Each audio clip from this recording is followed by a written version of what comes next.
sa buhay pa at the time, Your Honor, Mr. Chair, nasa sa akin pa siya, yun palagi yung sinabi ni Mayor Espinosa, Sir Job, walang Espinosa, walang drug lord kung walang pagpahintulot ng polis. Walang paruhinog kung walang pahintulot ng army. Doon nag-umpisa yung kuratong baliling. So, yun ang nakita ko, Your Honor, Mr. Chair, na kung ito ang organized crime groups, to tell you, for my 28 years in service, dito lang sa PNP, sa police lang.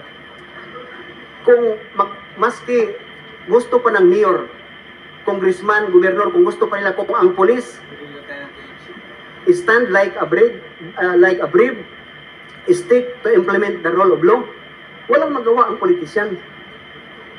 Pero galing sa PNP ang drugs, ang illegal gambling, carnapping, kidnapping, galing sa PNP, Your Honor, Mr. Sir. Hindi ako matakot magsabi kasi alam ng mga polis nandito kung ano ang trabaho, ano ang polis. So at least, Your Honor, Mr. Sir, binigyan niyo ako ng pagkataon. At least may Panginoon ko, bahala na siya.